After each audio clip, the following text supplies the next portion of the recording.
मोदी इस सदी का सबसे बड़ा लीडर, मैं बगैर किसी एक लम्हा सोचे बगैर कहूंगा सबसे बड़ा लीडर। मोदी के यू टर्न नहीं लेता। एक टाइम था पाकिस्तान इंडिया से आगे था, ये क्या इसकी वजह हुई है कि पाकिस्तान बहुत पीछे हो गया, इंडिया आगे चला? आप अपना मोबाइल फोन निकालिए, अपने मोबाइल फोन का फ्लैश लाइट कीजिए और आप इसका उद्घाटन कर रहे हैं। Negative when you should be getting after it. I got facts over tracks, this and that, spitting slow, spitting fast. I could roast, I could gas, think I'm okay at last, but I don't know if that can erase all the past and the pettiness, a reflection of the empty. उसकी कही हुई हर बात पत्थर पे लकीर होती है। हमें हुक्मरान बहुत अच्छे मिले, हुक्मरानों की मेहरबानी। बिल्कुल हुक्मरानों की मिले। फिर जो इंडिया का हुक्मरान है मोदी पर आते हैं। Want you to feel free from the chains at last, and to believe in what you got, it was built to last, yeah.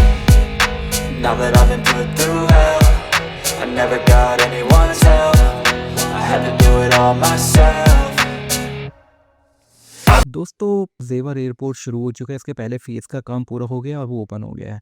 आज वहाँ से पहली फ़्लाइट भी उड़ गई और एक बहुत बड़ा काम इस देश में जो डेवलपमेंट का चल रहा था वो पूरा हो गया है, इसका एक चरण पूरा हो गया है। ये बहुत बड़ी उपलब्धि है मोदी सरकार की, इतने कम टाइम में इस तरह का बड़ा प्रोजेक्ट किया है, जो कि जेवर एयरपोर्ट एशिया का सबसे बड़ा एयरपोर्ट है। एयरपोर्ट और यहाँ से जो कार्गो जाएंगे उससे हमारे देश की इकोनॉमी को बहुत बड़ा बूस्ट मिलेगा और ये बहुत ज़रूरी था पूरे उत्तर प्रदेश और पूरी नॉर्थ इंडिया की इकोनॉमी के लिए। अब दूसरी तरफ पाकिस्तानी अपने ही पागलपन में जी रहे हैं, इनको लगता है कि भाई किसी ज़माने में पाकिस्तान इंडिया से आगे हो गया था। अब ये गलतफहमी हमारे देश में भी बहुत लोगों को है, लेकिन ये सच नहीं है। कभी ऐसा वक्त था ही नहीं कि जब पाकिस्तान भारत से आगे था। ये सिर्फ एक गलतफहमी है, एक मिथ है। दरअसल 80 के दशक में जब राजीव गांधी हमारे देश के प्रधानमंत्री थे, तो उन्होंने इतनी बुरी तरह से इस देश की इकोनॉमी का बट्टा बैठाया था कि कुछ समय के लिए भारत की इकोनॉमी बहुत ज़्यादा उसको नुकसान पहुंचा था और हमें अपना सोना तक विदेशों में गिरवी रखना पड़ा था। तो हमारे देश की इकोनॉमी को बहुत नुकसान पहुंचा और उसमें कोई पाकिस्तान का नहीं था कि पाकिस्तान आ गया था। कुछ सालों के लिए पाकिस्तान की इकोनॉमी से भी बुरी हालत हो गई थी हमारे देश की इकोनॉमी की। तो ये सच्चाई है। ऐसा नहीं था कि पाकिस्तान बहुत आगे बढ़ गया था, नहीं, पाकिस्तान अपनी जगह पे था। हमारे देश की सरकार की गलत नीतियों की वजह से हमारे देश की इकोनॉमी को कितना ज़्यादा नुकसान पहुंचा था कि वो पीछे चली गई थी और हमें अपना सोना गिरवी रखना पड़ा था। आप इस सब के बारे में क्या सोचते हैं? नए डेवलपमेंट जिस तरह से मोदी सरकार कर रही है उसके बारे में आपके क्या विचार हैं? कमेंट बॉक्स में ज़रूर लिखिएगा। वीडियो अच्छा लगे तो लाइक करें, शेयर करें, चैनल को सब्सक्राइब करना ना भूलें और बेल का आइकन प्रेस करें लेटेस्ट नोटिफिकेशन के लिए। आइए आगे बढ़ते हैं इस वीडियो में।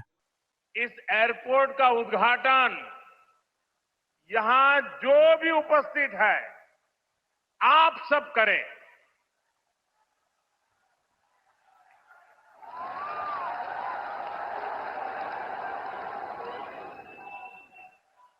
और इसलिए आप अपना मोबाइल फोन निकालिए, अपने मोबाइल फोन का फ्लैश लाइट कीजिए और आप इसका उद्घाटन कर रहे हैं।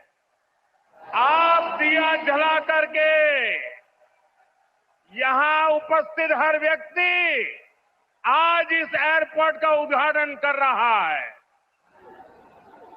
ये आपकी अमानत है, ये आपका भविष्य है, ये आपका पुरुषार्थ है और इसलिए उसका उद्घाटन भी आपके हाथों से हो रहा है। आप अपने भारत माता की जय बोल करके हाथ ऊपर करके फ्लैश लाइट पूरी तरह से दिखाइए। भारत माता की, भारत माता की, भारत माता की। बहुत बहुत धन्यवाद। अब उद्घाटन हो गया। जो नोएडा इंटरनेशनल एयरपोर्ट का किया गया है वो केवल आज की जरूरतें पूरी करने के लिए नहीं बल्कि भविष्य में जो हमारी जरूरतें होंगी, चाहे वो कार्गो शिपिंग हो या फिर पैसेंजर जो प्लेन्स हो उनको लेकर, उन सभी की जरूरतों को देखते हुए इस पूरे रनवे पर पूरे प्रोजेक्ट का एक तरह से की शुरुआत की गई है। और अगर आप देखें तो पहले फेज में एक रनवे रहेगा, लेकिन अगर हम तीसरे और चौथे फेज की बात करें तो यहाँ पर 2 फंक्शनल रनवे होंगे। दोनों तकरीबन 4000 मीटर की लंबाई के रनवे है, यानी कि इनमें लंबे से लेकर छोटे विमान, दोनों तरह के विमान, वाइड बॉडी और छोटे विमान सभी टेक ऑफ कर पाएंगे। अगर जरूरत पड़े तो मिलिट्री प्लेन भी यहाँ पर उतारे जा सकते हैं।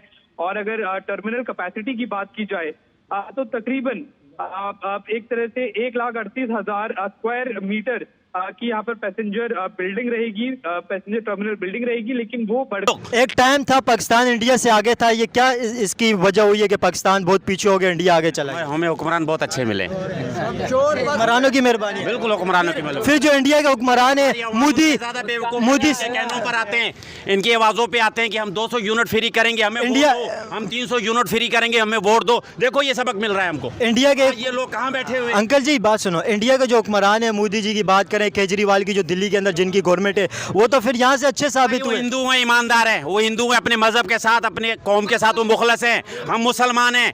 आप रमजान में देखते नहीं हो क्या होता है? आम दिनों में केला 30 रुपए दर्जन है, पहले रमजान को केला 200 रुपए दर्जन होता है। हम मुसलमान हैं ना यार, हक तो अदा करेंगे। हम पर अल्लाह का अजाब तो नाज़िल होगा ना। ये हुक्मरान मोदी इस सदी का सबसे बड़ा लीडर, मैं बगैर किसी एक लम्हा सोचे बगैर कहूंगा सबसे बड़ा लीडर।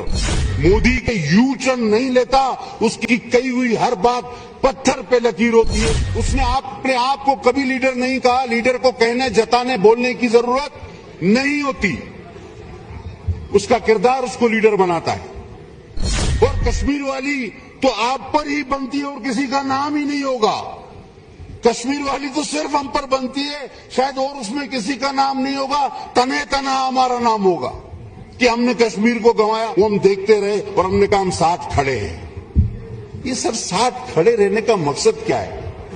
मोदी इस सदी का सबसे बड़ा लीडर, मैं बगैर किसी एक लम्हा सोचे बगैर कहूंगा सबसे बड़ा लीडर। किरदार के लिए, क्योंकि लीडर किरदार के लिहाज से बनते हैं। लीडर को उसने अपने आप को कभी लीडर नहीं कहा, लीडर को कहने, जताने, बोलने की जरूरत नहीं होती। उसका किरदार उसको लीडर बनाता है। मोदी के यू टर्न नहीं लेता, उसकी कही हुई हर बात पत्थर पे लकीर होती है। ट्रीटीज, ये चमचागिरियां, ये आपको नहीं बचा सकेगी। आप मुझे बताएं, आप कौन सी गारंटी देते हैं हमें कि ये आप पर, इसके बाद आप पर न चढ़ दौड़े? जरूरी नहीं। अल्लाह इस मुल्क के अजीम की हिफाजत फरमाए, हमारा बच्चा बच्चा इस पे कुर्बान होगा। लेकिन अगर हम सिर्फ और सिर्फ एटम बम की तरफ देख रहे हैं, तो आपने देखा माजी में कि एटम बम होते हुए भी आपको IMF, सेटेफ, पाबंदियां, सैंक्शंस, इन सारों का सामना करना पड़ा। रात को समझना होगा। मैं फिर कह रहा हूं कि सबको पता है कि आपकी बारी है, आप पहलू तय कर रहे हैं, इससे काम नहीं चलेगा। आपको बोल्ड स्टेप्स लेने होंगे। दोबारा कह रहा हूं कि हम नहीं कहते कि किसी जंग में कूद जाओ, एटम बम मार दो, नहीं, लेकिन कम से कम अपनी हिफाजत के इंतजाम करो। और जब किसी की हिफाजत के लिए कुछ करोगे तो कोई तुम्हारे साथ आकर खड़ा होगा। मुझे ईरान की, गजा की, कश्मीर की, खुदा की कसम ये तबाही नहीं देखी जा सकती। 99 नामों की कसम, हम सारे मारे जाएंगे। हम सब तमाशाई बने हुए हैं। ज्यादा से ज्यादा क्या है कि हम साथ खड़े हैं। ये कौन सा तरीका है, हम साथ खड़े हैं?